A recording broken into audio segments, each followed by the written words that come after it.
Sebelumnya, Assalamualaikum warahmatullahi wabarakatuh. Yang terhormat Bapak Bujono selaku Kepala Sekolah SDN 3 Tameng, yang terhormat Bapak Ibu Guru serta karyawan SDN 3 Tameng, dan rekan-rekan yang saya hormati. Pertama-tama, marilah kita panjatkan puji syukur kehadirat Allah Subhanahu wa Ta'ala, karena atas rahmat dan limpahannya kita semua bisa hadir di sini dengan keadaan sehat walafiat tanpa ada suatu apapun. Tak lupa sholawat serta salam marilah kita aturkan ke junjungan Nabi besar kita, Nabi besar Muhammad SAW, yang telah membawa kita dari zaman jahiliyah menuju zaman yang terang benderang. Terima kasih Bapak Ibu atas waktunya yang sudah diberikan. Hari ini saya akan mempresentasikan tentang diseminasi modul 1.4, yaitu salah satu tugas saya di Guru Penggerak Angkatan 11. Nah, di sini saya akan mempresentasikan tentang materi budaya positif ya Bapak Ibu. Langsung saja. Sebelum kita memulai materi pada kesempatan pagi hari ini, di sini saya memiliki satu speaking ya Bapak Ibu. Nanti Bapak Ibu saya minta untuk menirukan video yang ada di depan ini ya, ada yang ada di depan layar LCD ini. Nanti Bapak Ibu silahkan berdiri di samping mejanya masing-masing. Ini adalah supaya nanti kita 1 jam ke depan tetap semangat ya, menerima materi yang saya berikan. Monggo Bapak Ibu silahkan berdiri di samping mejanya masing-masing.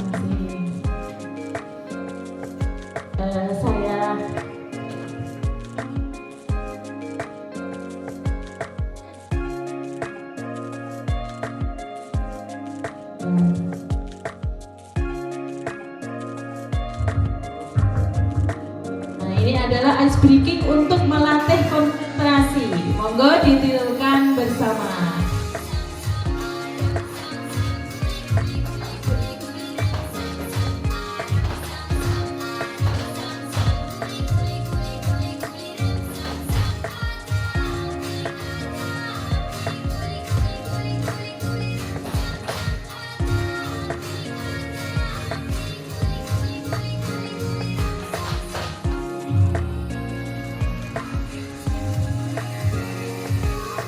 Baik, lebih cepat.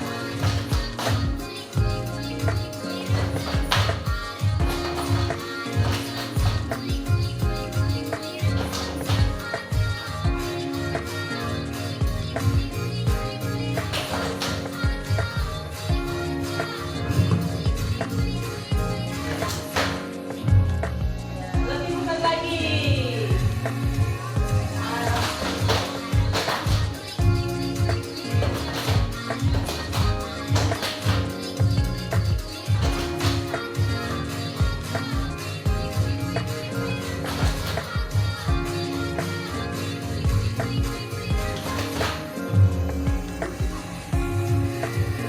Baik, lebih cepat lagi.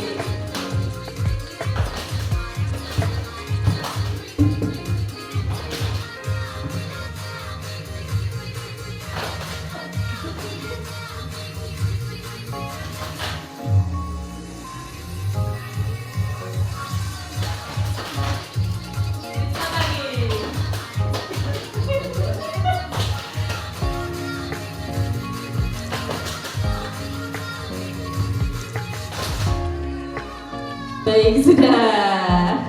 Terima kasih. Selanjutnya kita masuk ke materi kita, ke konsep inti budaya positif. Apa itu budaya positif? Nah, konsep inti yang kita ambil di sini adalah perubahan paradigma belajar, disiplin positif, nilai-nilai kebajikan, kebutuhan dasar manusia, motivasi perilaku manusia, posisi kontrol guru, keyakinan kelas, dan segitiga restitusi. Nah, ini nanti yang akan kita bahas selama 1 jam ke depan. Selanjutnya, pembelajaran dengan paradigma baru. Nah, kita pasti sudah sering sekali mendengar tentang profil pelajar Pancasila. Apalagi sekarang kita sudah full menggunakan kurikulum, yaitu kurikulum apa Bapak Ibu? Kurikulum Merdeka. Nah, di dalam kurikulum Merdeka tentunya Bapak Ibu guru selama melaksanakan diklat pasti sudah paham sekali yang namanya profil pelajar Pancasila itu ada 6, antara lain yaitu beriman dan bertakwa kepada Tuhan Yang Maha Esa dan berakhlak mulia, lalu berkebinekaan global, bergotong royong, kreatif, bernalar kritis, dan mandiri. Nah, Bapak Ibu guru pasti masih ingat ya lagu profil pelajar Pancasila itu, masih ingat tidak? Masih sering dinyanyikan dengan anak-anak di kelas? Ya, baik. Coba kita bernyanyi profil pelajar Pancasila. 1, 2, 3. Pelajar Pancasila beriman dan bertakwa pada Tuhan Yang Esa dan berakhlak mulia, berkebinekaan global, gotong royong mandiri, kreatif dan bernalar kritis. Terima kasih sudah mau bernyanyi bersama. Insya Allah semua anak-anak sudah hafal ya Bapak Ibu ya? Sudah. Nah, profil pelajar Pancasila ini tentunya Bapak Ibu sudah menerapkan di kelas maupun di pembelajaran yang Bapak Ibu laksanakan setiap hari di sekolah. Jadi pembelajaran dengan paradigma baru itu merupakan pembelajaran yang dirancang berdasarkan pembelajaran berdiferensiasi, sehingga para peserta didik sesuai kebutuhannya berdasarkan tahap perkembangan sesuai teori psikologi modern untuk mewujudkan profil pelajar Pancasila. Jadi apapun yang kita ajarkan itu menuju arahnya itu semua di profil pelajar Pancasila. Slide selanjutnya, miskonsepsi tentang teori kontrol. Nah, ini ada beberapa miskonsepsi tentang teori kontrol. Yang pertama, ilusi guru mengontrol murid. Terus ada lagi ilusi bahwa penguatan positif efektif dan bermanfaat. Ada lagi ilusi bahwa kritik dan membuat orang merasa bersalah dapat menguatkan karakter. Ada lagi ilusi bahwa orang dewasa memiliki hak untuk memaksa. Yang pertama itu ada ilusi guru mengontrol murid. Kita tidak dapat memaksa murid berbuat sesuatu jikalau murid tersebut memilih untuk tidak melakukannya. Nah, sekarang kita evaluasi kepada diri kita sendiri tentang ilusi guru mengontrol murid. Apakah Bapak Ibu sekalian di SDN 3 Tameng ini masih melakukan kegiatan untuk mengontrol murid yang sebenarnya murid itu tidak mau melakukannya? Nah, ini adalah miskonsepsi tentang teori kontrol. Terus selanjutnya, ilusi bahwa penguatan positif efektif dan bermanfaat. Menguatkan positif bentuk-bentuk konten dalam jangka tertentu, murid menyadari dan mencoba menolak. Bisa jadi murid menjadi tergantung dengan guru. Nah, banyak sekali siswa-siswa yang masih bergantung dengan guru, belum bisa mandiri. Selanjutnya, ilusi bahwa kritik dan membuat orang merasa bersalah menguatkan karakter. Jadi membuat siswa itu menjadi bersalah, koyo kabeh sing salah siswa itu bisa membuat karakter siswa kuat. Menggunakan hal tersebut menuju pada identitas gagal. Jadi itu sebenarnya malah membuat identitas siswa menjadi gagal. Selanjutnya, ilusi bahwa orang dewasa memiliki hak untuk memaksa. Perilaku memaksa tidak akan efektif untuk jangka waktu panjang dan sebuah hubungan permusuhan akan terbentuk. Selanjutnya, mengubah paradigma stimulus respon ke pendekatan teori kontrol. Nah, di depan ini ada dua kolom tabel, maksud saya ada tabel sebelah kanan itu adalah stimulus respon, tabel sebelah kiri itu adalah teori kontrol. Stimulus responnya realitas atau kebutuhan kita sama. Jadi stimulus responnya itu kita menganggap bahwa kebutuhan kita sama. Teori kontrolnya, realitanya kebutuhan kita itu sebenarnya berbeda. Selanjutnya, semua orang melihat hal yang sama untuk stimulus responnya. Terus teori kontrolnya, setiap orang memiliki gambaran yang berbeda. Kita mencoba mengubah orang agar berpandangan sama dengan kita. Ya, guru itu kan pasti mengubah pandangan murid itu supaya biar sama dengan kita. Tetapi kita berusaha memahami pandangan orang lain tentang dunia itu berbeda-beda. Perilaku buruk dilihat sebagai suatu kesalahan. Semua perilaku memiliki tujuan. Ada lagi, orang lain bisa mengontrol saya. Teori kontrolnya hanya Anda yang bisa mengontrol diri Anda. Saya bisa mengontrol orang lain.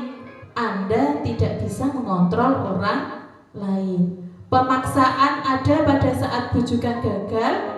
Kolaborasi dan konsensus menciptakan pilihan-pilihan baru. Model berpikir menang atau kalah, model berpikir menang. Selanjutnya, disiplin positif. Disiplin positif di sini arti dari disiplin itu adalah mengaku pada disiplin dari yang memiliki tanggung jawab terhadap apa yang dilakukannya berdasarkan nilai-nilai yang diyakininya. Untuk menciptakan murid yang merdeka, syarat utama adalah harus ada disiplin yang kuat. Disiplin diri berasal dari motivasi internal. Jika kita tidak memilikinya, maka memerlukan pihak lain untuk mendisiplinkan kita atau memotivasi secara eksternal. Jadi, disiplin positif merupakan salah satu cara penerapan disiplin yang bertujuan untuk menumbuhkan kesadaran serta memberdayakan peserta didik tanpa imbalan, penghargaan atau reward atau ancaman atau hukuman. Selanjutnya, tujuan kita adalah menciptakan murid yang memiliki disiplin diri sehingga mereka berperilaku mengacu pada nilai-nilai kebajikan universal dan memiliki motivasi intrinsik dalam perubahan perilaku ke arah yang lebih baik. Nah, ini bisa Bapak Ibu lihat nilai-nilai kebajikan yang bisa kita terapkan kepada peserta didik kita. Ada banyak sekali, yaitu rasa peduli, keterus-terangan, kebersihan, komitmen, sampai ke pengertian. Ini nanti akan saya share juga ke Bapak Ibu Guru supaya Bapak Ibu Guru bisa mempelajarinya lebih banyak lagi. Selanjutnya, kebutuhan dasar manusia. Jadi, manusia itu memiliki 5 kebutuhan dasar. Antara lain yaitu bertahan hidup, kasih sayang, kebebasan, kesenangan, dan penguasaan. Segala sesuatu yang kita kita inginkan. Seluruh tindakan yang kita lakukan memiliki tujuan tertentu dan semua usaha terbaik yang kita lakukan adalah dalam rangka agar kebutuhan dasar kita terpenuhi dengan baik. Nah, itu ada contoh-contohnya. Yang pertama, kita bahas dulu yang pertama, yaitu tentang bertahan hidup. Nah, bertahan hidup itu apa yang kita perlukan? Contohnya untuk kita bertahan hidup itu ada apa saja Bapak Ibu? Ada makanan, pakaian, tempat tinggal, keamanan, kesehatan. Nah, itu adalah salah satu bentuk kita untuk kita bertahan hidup. Apakah kita bisa bertahan tanpa makanan? Tidak. Apakah kita juga bisa bertahan tanpa menggunakan pakaian dan tempat tinggal? Tidak. Jadi itu semua saling kita butuhkan semuanya ya. Jadi untuk bertahan hidup itu kita juga butuh makan, kita butuh pakaian, kita butuh tempat tinggal, butuh tempat yang aman, dan juga kita butuh kesehatan. Yang kedua, kasih sayang. Jadi manusia itu, kita semua itu membutuhkan yang namanya kasih sayang. Jadi bentuk rasa kita itu kalau berbuat sesuatu, kita juga butuh diberi apresiasi seperti rasa berterima kasih. Kita juga butuh dipedulikan oleh orang lain. Walaupun kita merasa saya bisa sendiri, tetapi kita pun juga pasti memerlukan bantuan dari orang lain. Berbagi. Nah, berbagi ini juga itu adalah salah satu bentuk rasa kasih sayang, saling berbagi. Oh, aku duwe roti 5, kancaku enek papat tak bagi siji. Nah, itu namanya berbagi. Kerjasama. Nah, kita juga membutuhkan kerjasama, apalagi kita bekerja di lingkup pendidikan. Tentunya kita tidak bisa bekerja secara individu, gitu Bapak Ibu. Jika kita merasa kesulitan, jangan sungkan-sungkan untuk bertanya kepada rekan sejawat kita, kepada Bapak Kepala Sekolah. Jika kita merasa kesulitan, kita merasa oh ini kok sulit ya, kita juga harus mau bekerja sama dengan orang lain. Jadi mendengarkan pendapat orang lain itu juga sangat penting sekali untuk dunia pendidikan yang sedang kita geluti saat ini. Terus ada lagi menjadi bagian dari kelompok. Nah, kita ini bekerja di sini adalah satu keluarga, satu kelompok. Jadi apapun yang kita lakukan, kita juga harus saling berembuk, ya. Jadi kekeluargaannya dapat. Jadi rasa kasih sayang yang kita inginkan itu kita mendapatkannya. Jadi kita bekerja di sini adalah rumah kedua kita. Jadi kita juga membutuhkan kasih sayang juga dari teman-teman kita, tidak merasa dikucilkan. Lalu ada lagi kebebasan. Nah, kebebasan itu juga kebutuhan dasar manusia. Antara lain harga diri, keinginan untuk dianggap, memimpin, berprestasi, diakui, didengar. Seperti halnya kalau kita punya pendapat, ya kita dengar pendapat dari teman-teman kita. Jika baik kita tampung, jika tidak baik juga jangan dijatuhkan. Karena yaitu tadi, kita semua memiliki kebebasan untuk berpendapat. Selanjutnya kesenangan. Nah, manusia ini juga butuh kesenangan, kita butuh hiburan. Kita tidak kalau kita selama 1 minggu, selama berapa hari kita bekerja? 6 hari. 6 hari kita bekerja, pasti kita merasa jenuh, kita merasa suntuk. Jadi kita juga membutuhkan apa Bapak Ibu Guru? Kesenangan. Nah, kesenangan itu apa saja? Mandiri, memiliki pilihan, mencoba hal baru, mampu mengendalikan dirinya. Terus apa lagi? Kalau kita biar senang, liburan, mungkin rebahan hari Minggu. Itu kan walaupun kita rebahan cuma tiduran, kita kan merasa senang. Karena apa? Capek kita selama 1 minggu, kita buat tidur bisa hilang. Jadi kesenangan tiap orang itu berbeda-beda. Ada yang senang itu dengan tidur, ada yang senang juga dengan jalan-jalan, mungkin refreshing, makan keluar, mungkin bermain dengan anggota keluarganya. Nah, setiap orang itu pasti memiliki kesenangan sendiri. Maka dari itu kalau kita bekerja pasti ngenget dino minggune kapan toh, tanggal abangnya kapan toh. Nah, itu sudah nanti tanggal 20 libur.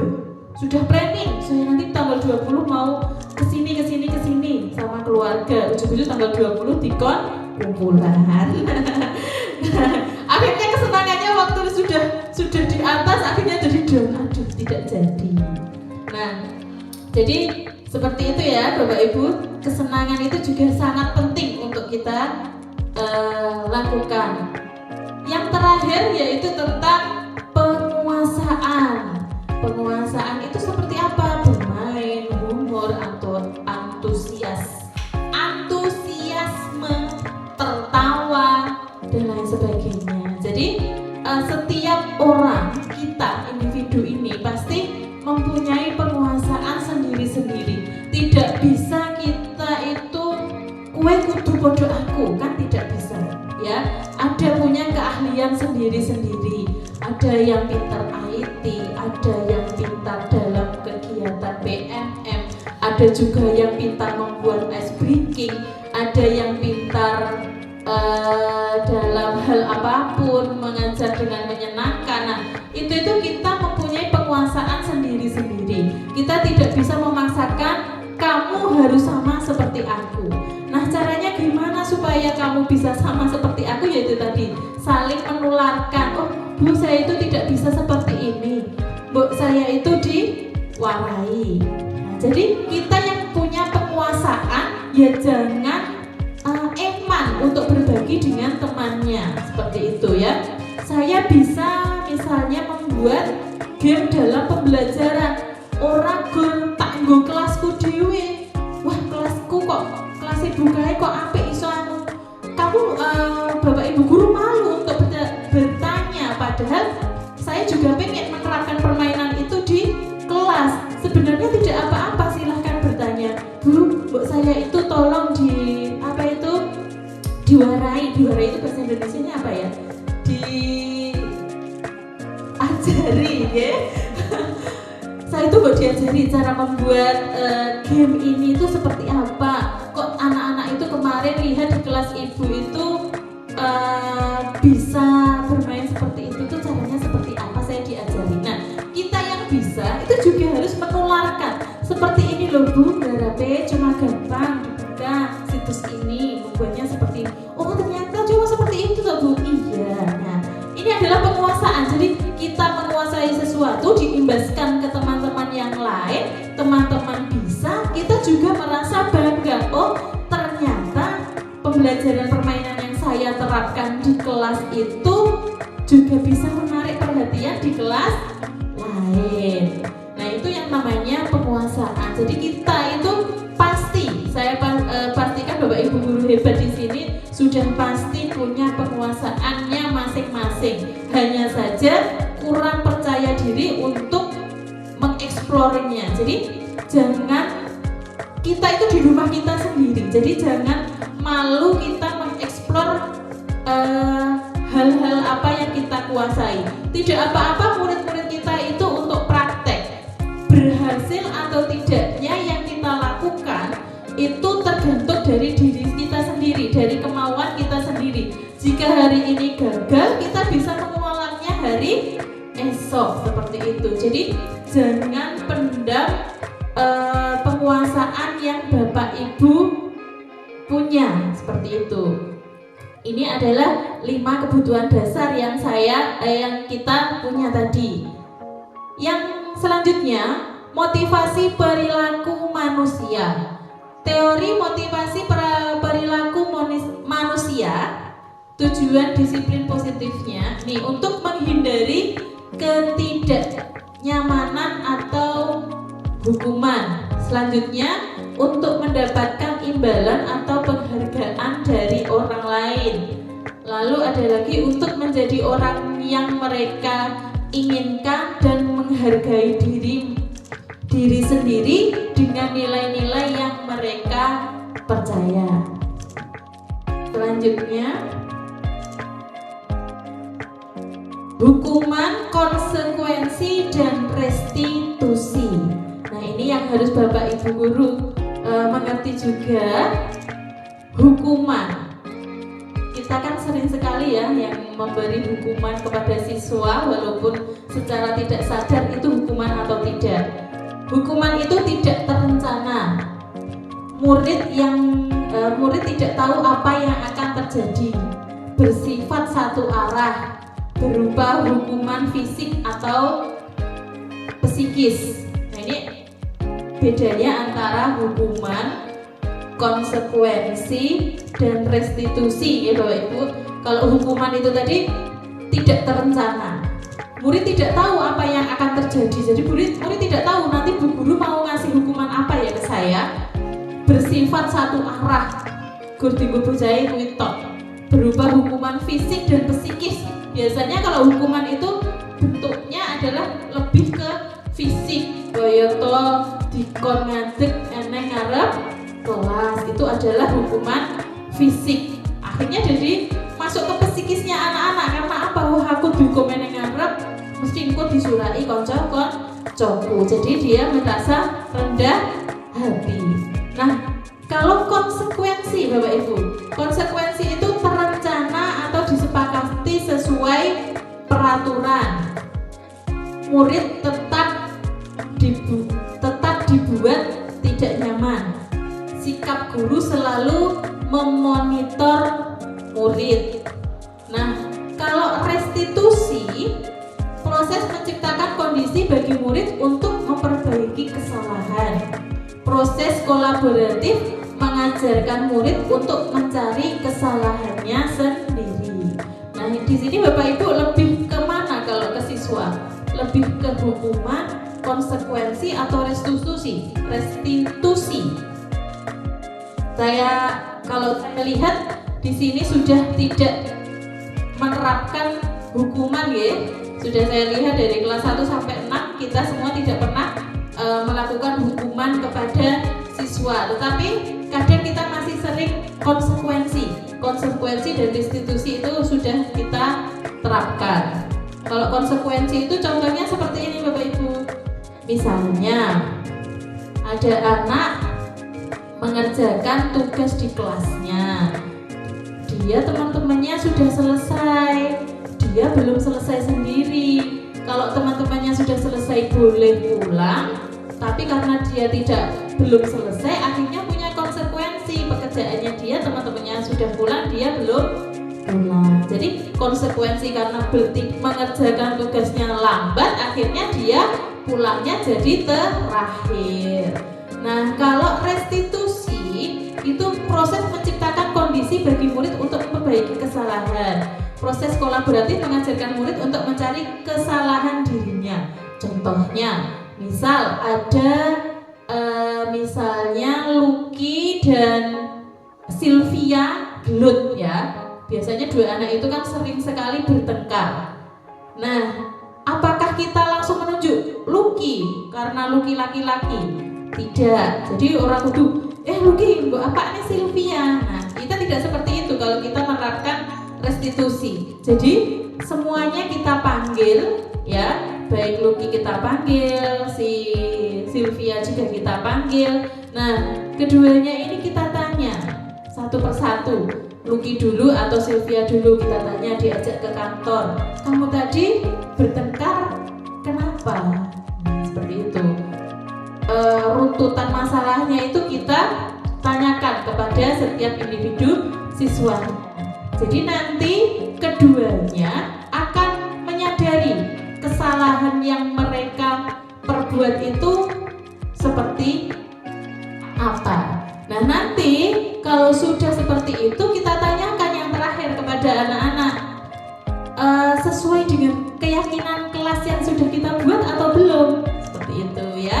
Bapak Ibu guru pasti sudah membuat ya di ketepatan kelas nggih. Dengan anak-anak itu pasti sudah membuat hal-hal apa saja yang boleh dan tidak dilakukan di dalam kelas. Selanjutnya penghargaan. Penghargaan maupun hukuman adalah cara mengontrol perilaku seseorang yang menghancurkan potensi untuk pembelajaran yang sesungguhnya.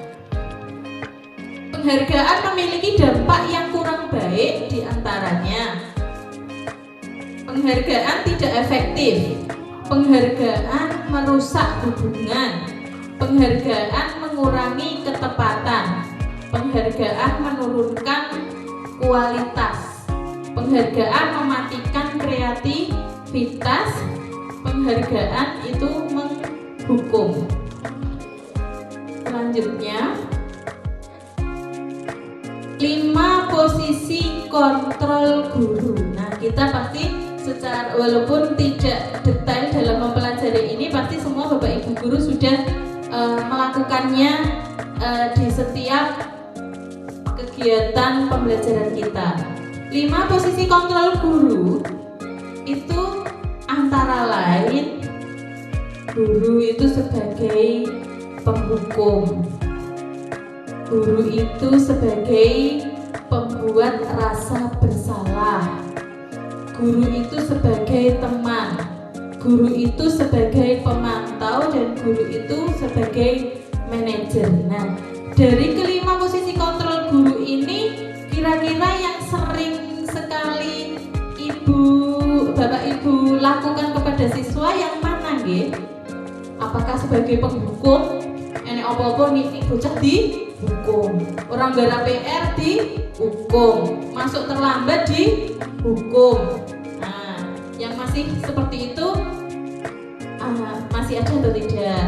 Terus kalau pembuat rasa bersalah, yo Luki, kowe iki ket mau kurang rame wae ora mesakne buniken ket mau nerangke orang gatekne.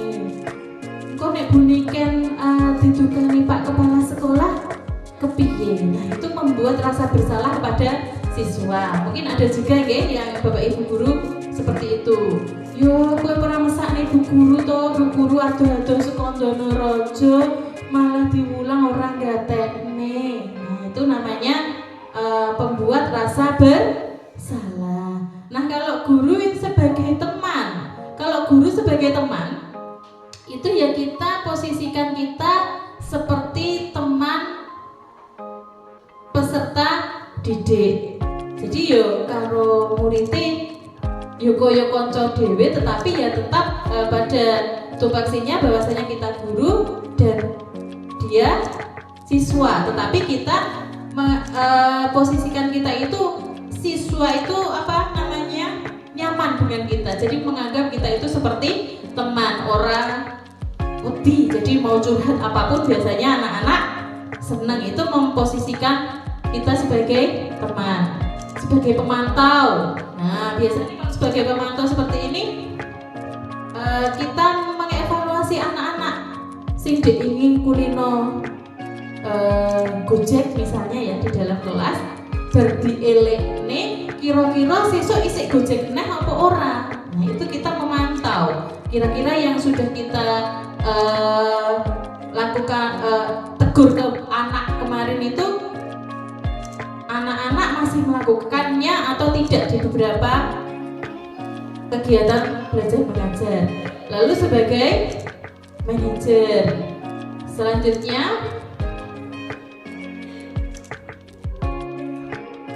penghukum. Nah, ini tadi ya kita bahas satu persatu. Penghukum, seorang penghukum bisa menggunakan hukuman fisik maupun verbal. Orang-orang yang menjalankan posisi penghukum senantiasa mengatakan bahwa sekolah memerlukan sistem atau alat yang dapat lebih menekan murid lebih dalam lagi.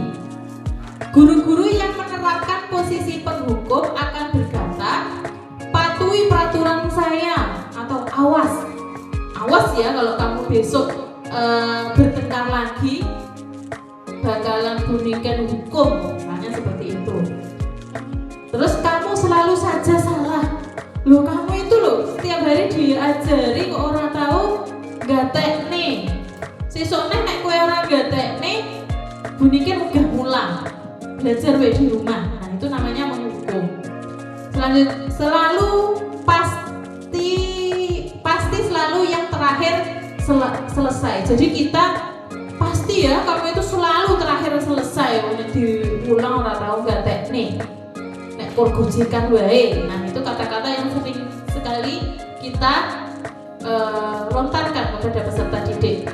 Guru seperti ini senantiasa percaya hanya ada satu cara agar pembelajaran bisa berhasil, yaitu dengan cara diam. Selanjutnya, yang tadi membuat rasa bersalah. Pada posisi ini biasanya guru akan bersuara lebih lembut. Pembuat rasa bersalah akan menggunakan keheningan yang membuat orang lain merasa tidak nyaman, bersalah atau rendah diri. Contoh kata-kata yang keluar dengan lembut seperti, ibu sangat kecewa sekali denganmu. Sedih. Jadi bocah, yo aku ki mang rame gawe sedih bu guru ternyata. Terus berapa kali banyak bapak harus memberitahu kamu ya, dengan nada yang lebih lembut ya. Gimana coba kalau orang tua kamu tahu kamu berbuat seperti ini? Nah, gaya rasa bersalah kok seakan-akan nanti orang tuanya kecewa. Di posisi ini, murid akan memiliki penilaian sendiri yang buruk tentang diri mereka. Jadi mereka merasa, wah ternyata apa yang aku lakukan ini membuat kecewa orang tua, membuat kecewa bapak ibu guru. Jadi murid merasa tidak berharga dan telah mengecewakan orang-orang yang disayanginya. Selanjutnya, yang ketiga yaitu sebagai teman. Guru pada posisi ini tidak akan menyakiti murid, namun akan tetap berupaya mengontrol murid melalui persuasi. Posisi teman pada guru bisa negatif ataupun positif. Baik, saya lanjutkan. Jadi guru pada posisi ini tidak akan menyakiti murid, namun akan tetap berupaya mengontrol murid melalui persuasi. Posisi teman pada guru bisa negatif ataupun positif. Positif di sini berupa hubungan baik yang terjalin antara guru dan murid. Guru di posisi teman menggunakan hubungan baik dan humor untuk mempengaruhi seseorang. Mereka akan berkata, ayo bantulah bapak demi bapak ya. Seperti obrolan dengan teman. Ayo ingat tidak bantuan bapak selama ini. Terus ya sudah, kali ini tidak apa-apa, nanti ibu bantu bereskan. Hal negatif dari posisi teman adalah bila suatu saat guru tersebut tidak membantu para murid, siswa-siswa akan merasa kecewa dan berkata, saya pikir bapak itu teman saya pikir ibu itu teman saya ulangan kok nggak dibantu. Nah seperti itu, jadi ngejipne seperti itu kalau kita memposisikan kita sebagai seorang teman. Murid merasa dikecewakan dan tidak mau lagi berusaha. Hal lain yang mungkin timbul adalah murid hanya akan bertindak untuk guru tertentu dan tidak untuk guru lain. Murid akan tergantung pada guru tersebut. Selanjutnya, sebagai pemantau. Memantau berarti mengawasi.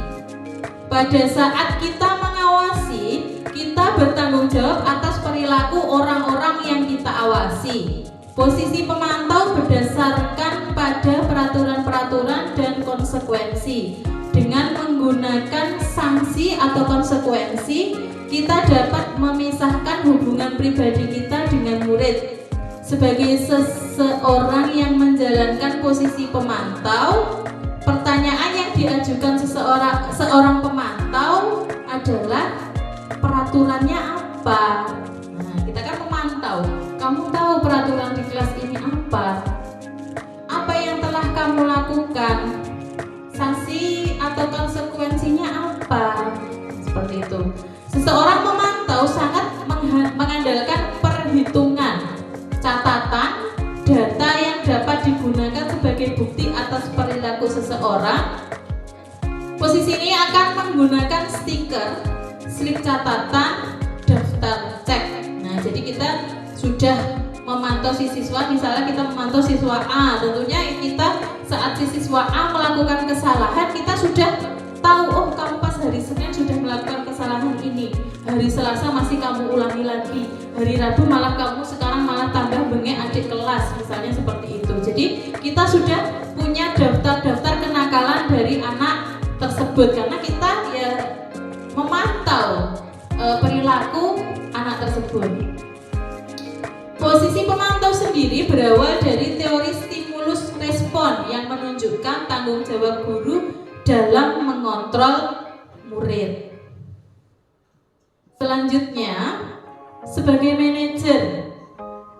Manajer adalah posisi di mana guru berbuat sesuatu bersama dengan murid, mempersilahkan murid mempertanggungjawabkan perilakunya, mendukung murid agar dapat menemukan solusi atas masalahnya sendiri.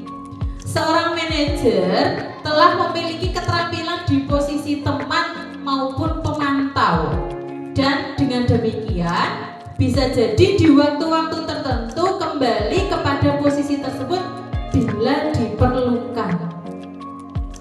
Namun bila kita menginginkan murid-murid kita menjadi manusia yang merdeka, mandiri dan bertanggung jawab, maka kita perlu mengacu kepada restitusi yang dapat menjadikan murid kita seorang manajer bagi dirinya sendiri. Jadi kalau murid punya kesalahan, mereka bisa menyadari sendiri kalau apa yang mereka lakukan itu salah. Di manajer, murid diajak untuk menganalisis kebutuhan dirinya sendiri maupun kebutuhan orang lain. Di sini penekanan bukan pada kemampuan membuat konsekuensi, namun dapat berkolaborasi dengan murid bagaimana memperbaiki kesalahan yang ada. Seorang manajer akan berkata apa yang kita yakini. Jadi kita kembali lagi ke keyakinan kelas yang sudah dibuat. Apa kamu meyakininya? Nah, kalau sudah membuat kesepakatan kelas, ya berarti si siswa itu ya harus meyakini bahwasanya di sini tidak boleh saat belajar ramai, ya jangan ramai saat belajar. Tidak boleh saling bertengkar dengan teman. Ya berarti kalau bertengkar dengan teman, mereka sudah apa tadi? Tidak mematuhi keyakinan kelas yang telah mereka buat sendiri. Jika kamu meyakininya, apakah kamu bersedia memperbaikinya? Jika kamu memperbaiki ini, hal ini menunjukkan apa tentang dirimu. Jadi mereka itu digali supaya tahu kesalahan yang telah mereka berbuat. Setelah mereka tahu kesalahan yang mereka perbuat, tentunya mereka harus memperbaiki hal tersebut. Kalau misalnya kemarin sudah bertengkar dengan temannya, ya harus meminta maaf. Meminta maaf itu tidak perlu dikon gurune, tidak perlu disuruh temannya. Oh, saya salah, berarti saya harus berani untuk meminta maaf kepada teman saya yang telah saya jahili, misalnya seperti itu. Tugas seorang manajer bukan untuk mengatur perilaku seseorang. Kita membimbing murid untuk dapat mengatur dirinya. Seorang manajer bukan memisahkan murid dari kelompoknya, tapi mengembalikan murid tersebut ke kelompoknya dengan lebih baik dan kuat. Bisa jadi dalam praktik penerapan disiplin sehari-hari, kita akan kembali ke posisi teman atau pemantau, karena murid yang ditangani belum siap diajak berdiskusi atau diundang melakukan restitusi. Namun perlu disadari, tujuan akhir dari 5 posisi kontrol seorang guru adalah mencapai posisi manajer, di mana posisi inilah murid dapat menjadi pribadi yang mandiri, merdeka, dan bertanggung jawab atas segala perilaku yang pada akhirnya dapat menciptakan lingkungan yang positif, nyaman, dan aman. Selanjutnya, posisi kontrol apa? Posisi kontrol apakah aku? Nah, tadi posisi kontrol tadi ada berapa Bapak Ibu? Ada 5. Ada penghukum. Lalu apa lagi? Yang kedua, coba kita buka ke awal lagi, Bu Eka. Coba tolong 5 posisi kontrol tadi. Terus, nah, coba ini tolong ditulis dulu biar nanti tidak lupa. 5 posisi kontrol tadi ada penghukum, ada pembuat rasa bersalah, terus ada kita sebagai teman, sebagai pemantau, atau sebagai manajer. Nah, ini silakan dicatat terlebih dahulu. Jadi nanti kita bisa menjawab dari pertanyaan yang nanti akan saya lontarkan selanjutnya ya.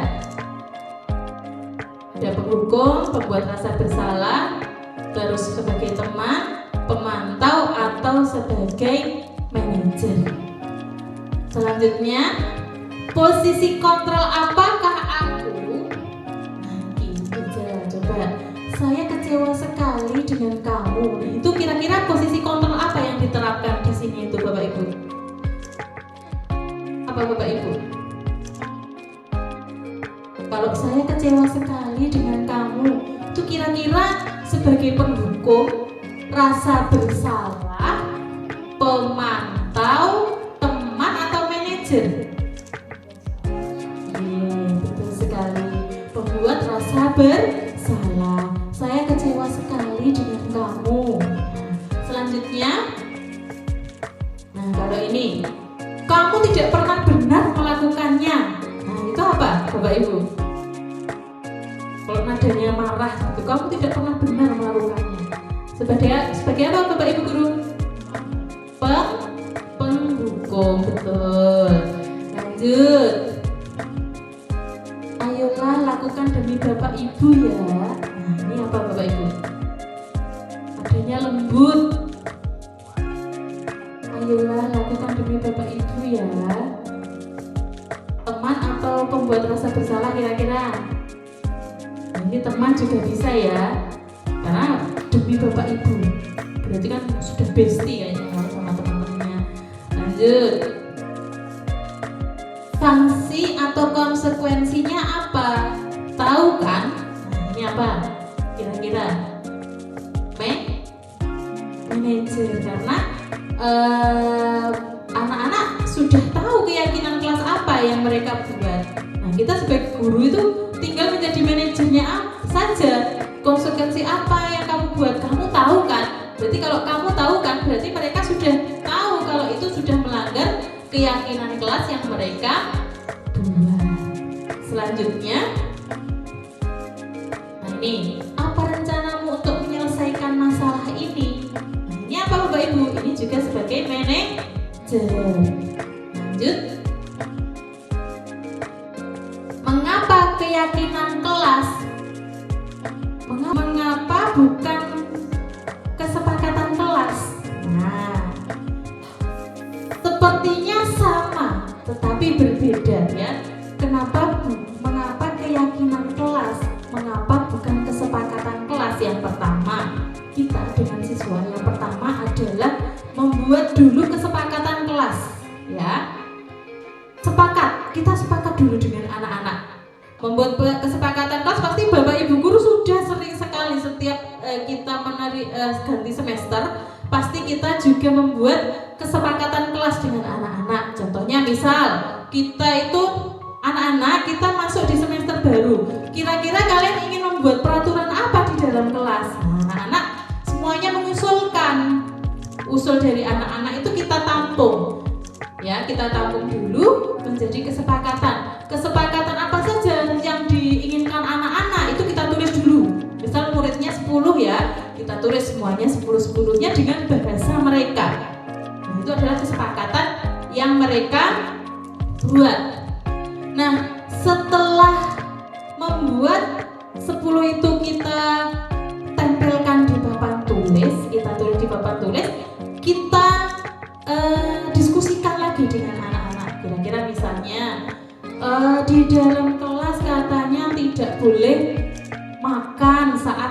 pelajaran. Kira-kira anak-anak sepakat tidak boleh makan saat pelajaran? Anak-anak bilang sepakat, misalnya seperti itu. Jadi ditulis. Kita guru menulis lagi dengan kata-kata, dengan kalimat yang baik, bukan kata-kata seperti yang dituliskan anak-anak. Jadi di saat pelajaran tidak boleh disambi makan, misalnya kan seperti itu. Kita tulis dengan bahasa yang baik. Setelah itu kita tarik lagi nilai-nilai kebajikan apa yang kita dapatkan dari kesepakatan yang mereka buat. Nah, kalau sudah jadi kesepakatan kelas yang ke-10, misalnya dari 10 itu diambil katakanlah 5 kesepakatan kelas yang wajib dipatuhi anak-anak. Nah, kalau sudah mendapatkan 5 kesepakatan kelas, akhirnya jadilah yang namanya keyakinan kelas.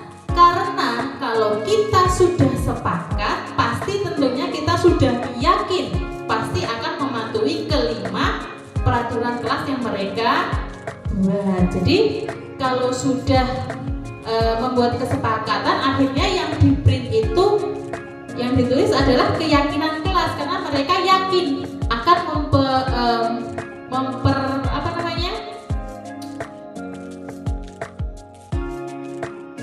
mereka akan mematuhi kesepakatan yang mereka buat. Lanjut,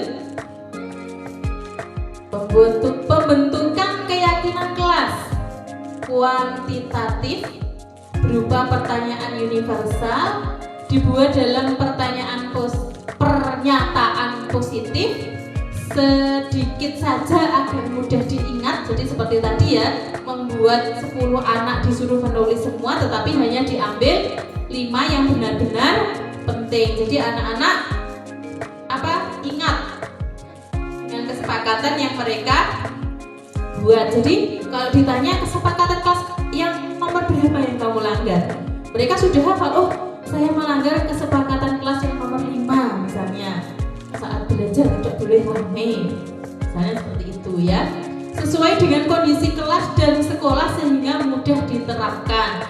Jadi kita membuat kesepakatan kelas itu ya harus kita sesuaikan dengan kondisi sekolah kita dan kondisi kelas kita, supaya kita juga membuat kesepakatan kelas itu bisa dipatuhi selama kegiatan pembelajaran. Semua warga sekolah atau warga kelas dilibatkan untuk membuat keyakinan kelas. Jadi membuat keyakinan kelas kuwi bukan gaweane gurune dhewe, tetapi kita mengajak siswa atau peserta didik kita di kelas kita untuk membuat bersama-sama. Jadi nanti anak-anak orang grundel, oh ini kesepakatan yang telah kita buat sendiri, seperti itu. Lanjut. Nah, ini yang namanya segitiga restitusi. Suatu proses dialog yang dijalankan oleh guru agar dapat menghasilkan murid yang mandiri dan bertanggung jawab. Karena kita menjadi guru SD, ya Bapak Ibu, tidak seperti sekolah SMP atau SMA yang memiliki penanggung jawab sendiri. Jadi kita itu sebagai guru SD itu harus yang namanya ngabei itu semuanya harus bisa. Kita itu harus bisa menjadi guru, kita itu juga harus bisa menjadi TU, kita juga harus bisa menjadi yang namanya BK ya, bimbingan konseling untuk anak-anak. Kita juga harus bisa menjadi orang tua mereka. Jadi kita itu dituntut untuk serba bisa, gitu Bapak Ibu guru.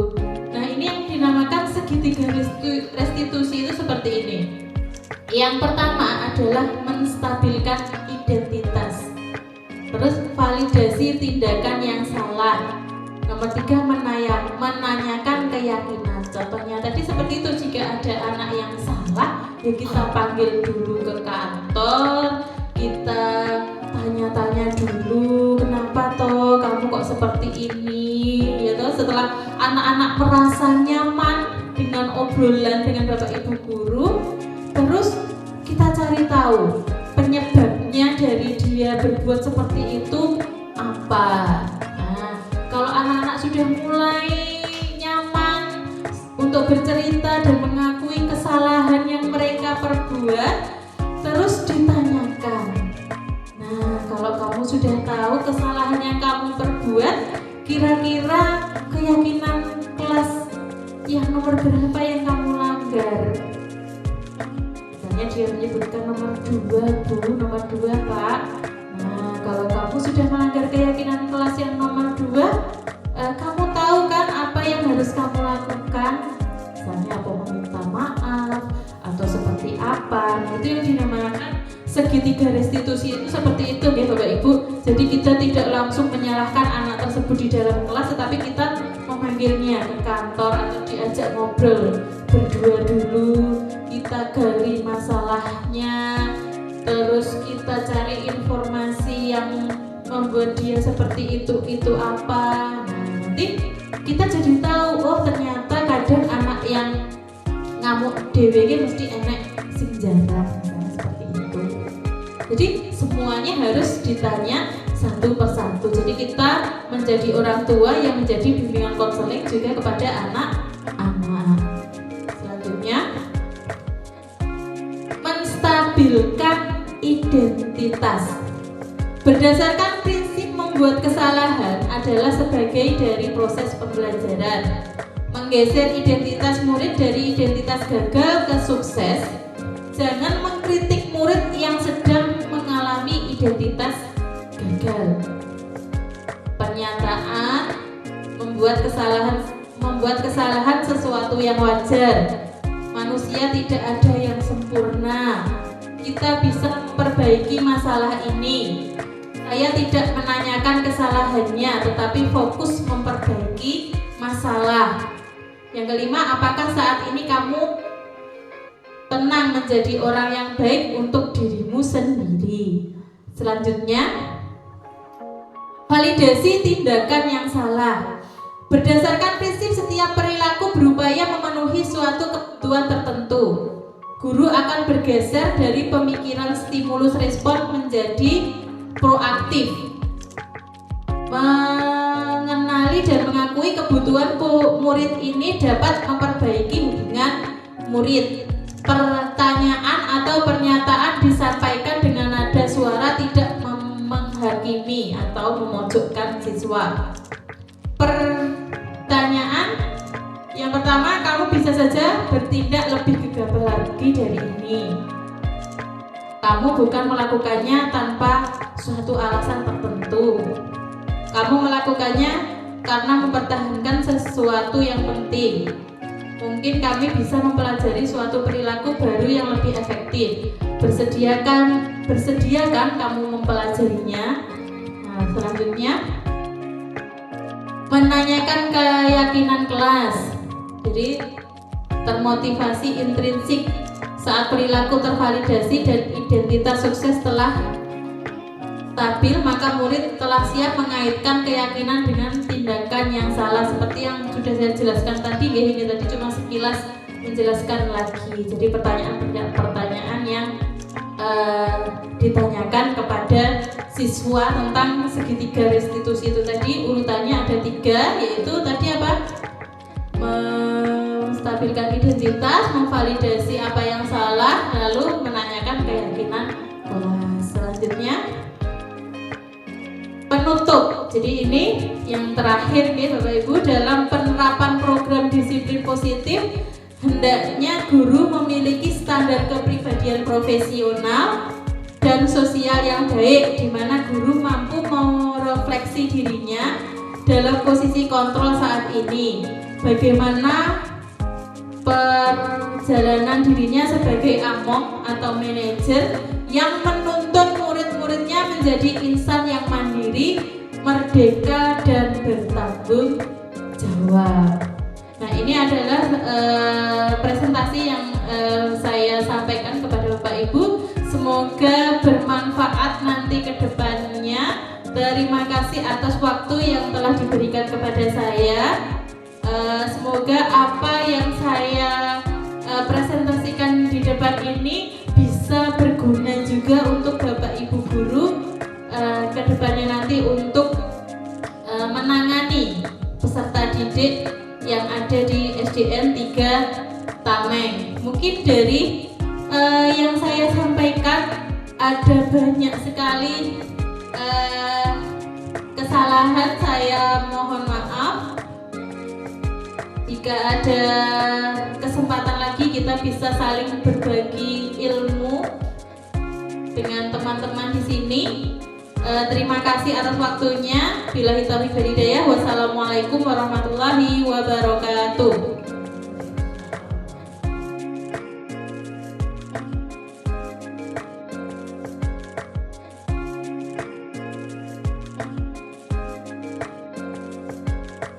Assalamualaikum warahmatullahi wabarakatuh. Waalaikumsalam warahmatullahi wabarakatuh. Pagi Bu.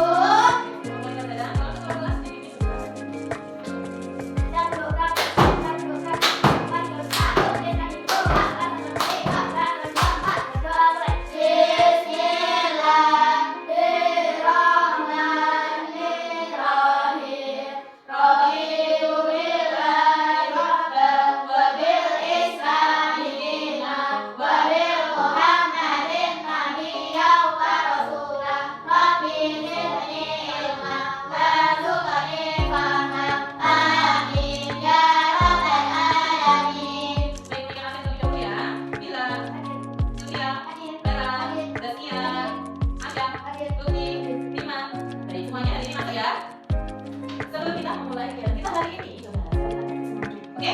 Semua yang sini kita tetap semangat dulu. Kita bawa semangat. Karena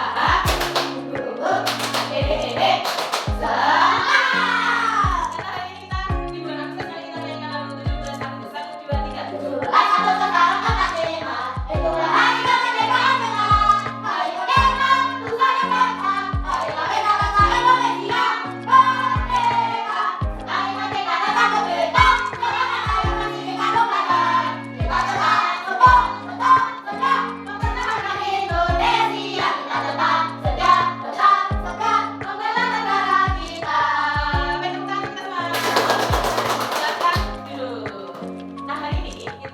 Baru pertama kali masuk kelas 6. Nah, pertama kali masuk kelas 6 berarti kita mulai dulu di kelas kita. Mungkin kan belum kira-kira teman-teman yang satu dengan yang lainnya sudah. Karena kita sudah bersama selama 6 tahun. Kira-kira kalau sama wali kelasnya sudah belum? Coba namanya siapa wali kelasnya? Baik, hari ini dari MPLS dan juga kita sudah tahun kemarin kita sudah membentuk organisasi kelas. Siapa kemarin semuanya? Nah, itu sekarang siapa kemarin? Anda, berarti dia. Kita juga ya, terus ada lagi apa kan seksi kebersihan siapa? Nah, seksi keamanannya siapa? Seksi keamanannya siapa? Nah, jadi semuanya orang yang ada di kelas ini sudah mendapatkan tugasnya masing-masing yang bisa kita buat nih untuk organisasi kelas. Nah, di hari kedua ini kita akan membuat yang namanya keyakinan kelas. Apa itu keyakinan kelas? Mungkin kalau belum jadi sesuatu yang kalian yakini, yang kalian inginkan, yang kalian sepakati di dalam kelas nanti. Kalau ada yang namanya peraturan sekolah, itu ada peraturan yang bersekolah. Adalah peraturan yang kita buat sendiri dan harus kita taati. Paham tidak? Contohnya kalau kita mempunyai kesepakatan kelas 6 sepakat kalau masuk ke dalam kelas tidak menggunakan sepatu. Jadi kalau kita sepakat tidak menggunakan sepatu, kita masuk kelas tidak menggunakan sepatu. Kalau kalian menggunakan sepatu berarti kalian melanggar keyakinan kelas yang kita buat. Kalau keyakinan kelas 6 itu habis uji tidak menggunakan sepatu. Tidak, karena itu adalah keyakinan kalian buat kelas 6. Jadi kalau keyakinan kelas itu hanya ditaati oleh kelas kalian. Ya, tapi kalau peraturan sekolah itu sudah ditaati semuanya dari kelas sampai kelas. Nah, kita hari ini akan membuat kesepakatan kelas. Jadi nanti ini ya akan membagikan tentang kelas. Jadi nanti silahkan kalian tulis 1 atau 2 atau 3 kesepakatan kelas yang kalian inginkan di dalam kelas ini. Ya, yang kalian inginkan di dalam kelas 6 ini. Kalian pengennya yang seperti apa kelas ini? Contohnya kita beri contoh masuk ke kelas 6, pelajaran tidak menggunakan sepatu. Jadi kita selama pelajaran di dalam kelas tidak menggunakan sepatu. Seperti itu. Nah, nanti kalau ingin sama di kelas ini apa? Silahkan boleh kalian tulis lebih dari 2 ya. Nanti kita tempel di papan boleh, terus kita pilih-pilih yang kita bisa sepakati di dalam kelas ini nanti. Ya, boleh menulis lebih dari 2. Silakan. Nanti tempel di papan boleh ya. Silakan digunakan pulpennya. Gunakan pulpennya untuk menulis kesepakatan kelas yang menginginkan di sini. Kelas 6 sama ya. Mendingan juga tulis 2 di sini nanti.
belajar. Kira-kira yang sepakat tidak?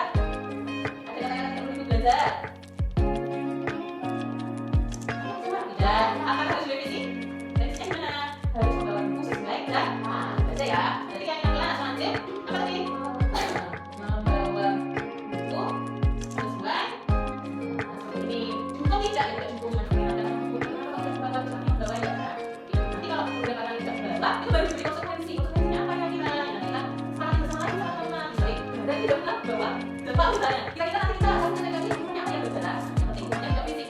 Paling kita buka dokumennya yang baik juga untuk belajar lagi di dalam kelas tidak boleh memakai sepatu, sepakat? Sepakat. Kalau di dalam kelas tidak boleh pakai sepatu, sepakat? Sepakat. Itu gimana? Di dalam kelas boleh memakai sepatu. Selanjutnya tidak boleh merusak fasilitas kelas, sepakat tidak? Sepakat. Tidak boleh merusak fasilitas kelas. Keempat, tidak boleh keluyuran, sepakat? Sepakat. Kalau keluyuran di dalam kelas tidak apa-apa, tapi kalau keluyuran keluar kelas tanpa izin tidak boleh. Ini dikasih tanda tidak boleh keluyuran keluar kelas tanpa izin. Itu ya. Sekarang yang kelima, kira-kira apa ya? Kelima yang kita ada ini. Tidak boleh berbicara ketika guru sudah menjelaskan. Sepakat? Sepakat. Tidak boleh bertengkar, sepakat? Sepakat. Tidak boleh meminta teman. Itu sama dengan tidak boleh bertengkar ya. Nah, yuk ini tidak boleh berbicara saat guru sedang menjelaskan. Yang keenam, tidak boleh bertengkar. Oke, sepakat ya? Selanjutnya, tidak makan saat jam pelajaran. Kira-kira sepakat tidak? Sepakat. Tidak makan saat jam pelajaran, tapi boleh nih? No. Yang kedelapan, alat tulis harus bawa sendiri. Sepakat? Berarti tidak boleh pinjam ya, dia? Jangan dibilang kalau dia ketinggalan ya. Apa-apa pinjam. Selanjutnya, yang jatuh ini tidak boleh membawa HP ya, sudah. Tidak boleh membawa HP, harusnya boleh bawa cuma dulu. Yang keenam untuk pelajaran. Selanjutnya, wajib bawa air nih.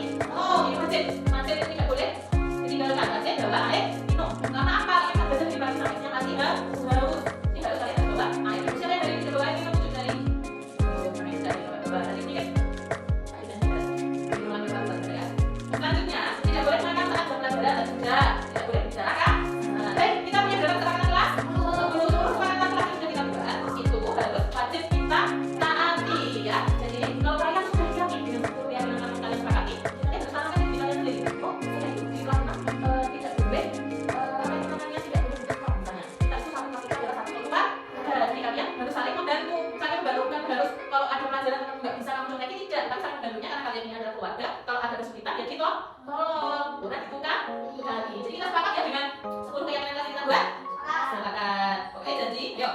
Janji, swear, stempel. Ulang lagi. Janji, swear, stempel. Karena sudah di stempel masing-masing dari 7 keyakinan dari 7 kesepakatan kelas. Berarti kita yakin untuk menaati peraturan yang kita buat. Berapa keyakinan kelas yang kita buat?